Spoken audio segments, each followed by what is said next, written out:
How proud are you of him to be able to be the first player on the team to get his number, and how much of a motivation is that to you and the rest of the guys to go out there and to prove to the coaching staff that you guys deserve to choose that number before the spring game? Yeah, I'm definitely proud of Jimmy. He deserves it. He's been balling out in practice every day, and he just tries to, teach me little things because he's been in college already. So he tries to teach me the little things. So the transfers and new guys that came here. So I just try to learn off them and try to build off that every day in practice. Take me back to your recruitment. You had Notre Dame on the line. Colorado came in and picked you up. What went on behind the scenes, and when did Coach Prime pick you up and put you on the Buff squad? About a week before the announcement that he was coming to Colorado, they called me and said, "We're making a switch. We want you to come with us." And when Coach Prime was on the phone, he asked you that. You can't say no. You got to be like, "Okay, I'm gonna come visit." And he was like, "Well, you're not just gonna come visit.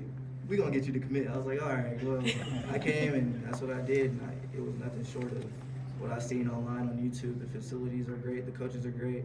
I'm just happy to be here.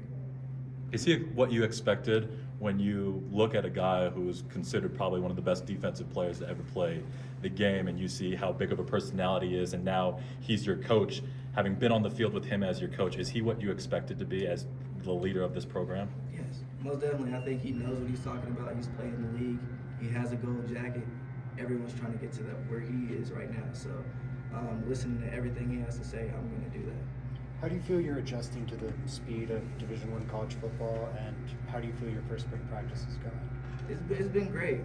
The offense that Coach Lewis has had is very hard and very complicated, but I'm getting adjusted every day. And every day I just try to come out there and practice and be the best me I could be. What are the biggest learning curves with picking up Coach Lewis's offense? Just, the little things like chipping, reading the 1 to 2 gaps, stuff like that. So I just try to, perfect that every day in practice and try to get better. Why was it so important for you to enroll early and kind of get here for the spring? Put on some weight. That was one big thing. Get to know my teammates.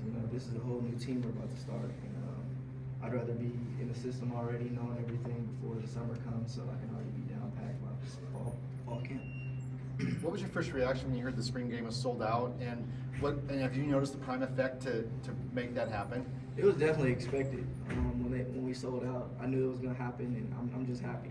Playing in front of that many people, I've never done that before, and so to go out there on April 22nd and do that, that's going to be very special. I know my adrenaline's going to be running, so hopefully I show up. How much fun is it being a part of that running back group? I know it's a lot of guys were here last year, but you're a newcomer coming in there. Talk about that running back room a little bit. Oh, they're great guys. We joke around a lot. We have fun, but when it's time to work, we work, and business is business. So we just try to all compete against each other and come out with great plays. Your commitment was whirlwind, obviously.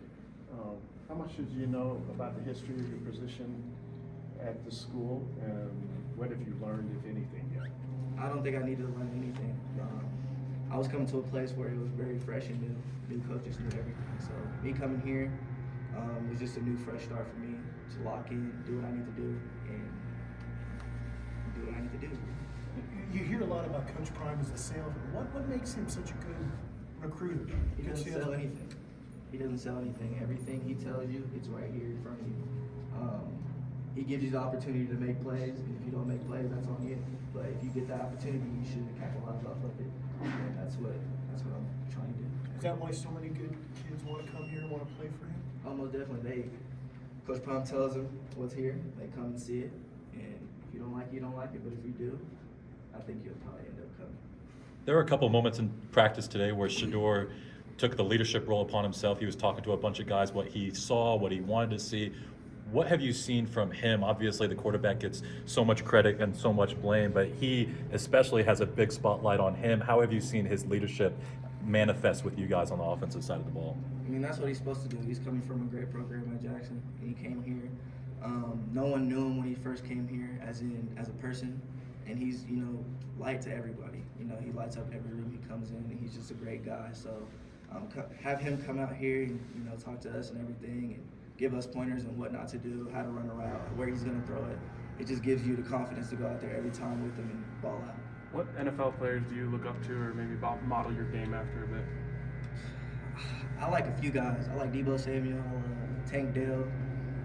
At the running back position, I love Saquon. Although he's a bigger guy, he knows how to fit well in gaps and stuff like that, and has great vision. So I just try to look at guys like that and try to replicate when the game happens. You mentioned a couple wide receivers there. When Coach Prime was talking about you on signing day, he mentioned that you might get out and play a little bit of wide receiver. Is that something that you want to do? Oh yeah, we've been working on some stuff, and I got to get down the running back plays before I can go to the receiver position right now. So I'm just trying to get dialed in and locked in with the plays right now, so I can. You guys can see me at another position as well. Coach, your head spinning a little bit? Sure. A lot of times freshmen say their head spins a little bit with all the information. Is your Oh head yeah, spinning it's a little definitely bit? overwhelming sometimes, but having coaches that been in that position and want to see you succeed, they'll help you out. Coach Lee has talked about Coach Hagan's impact on the running back room as well. How's it been for you getting to know him as someone who's been around this program for a long time? Man, Coach Hagan's a great guy. He rides me every chance he gets. After every rep, he tries to critique every little thing because he wants everyone to be great in the room. So I'm just happy he's my coach, and I'm happy he's in the room. Last one. Hey Dylan, more on the number thing. So how's that going to shake out before the spring game? Are you guys all going to have set numbers before the spring game? And are those going to be your numbers going forward? Or what's your expectation and how's all that going to play out before April 22nd? Honestly, I'm not sure. Every day you go out there trying to earn your number, trying to be the best you can be. So as long as you're making plays, the number will come. But I'm not worried about that. I just try to go out there every day and be the best me I can.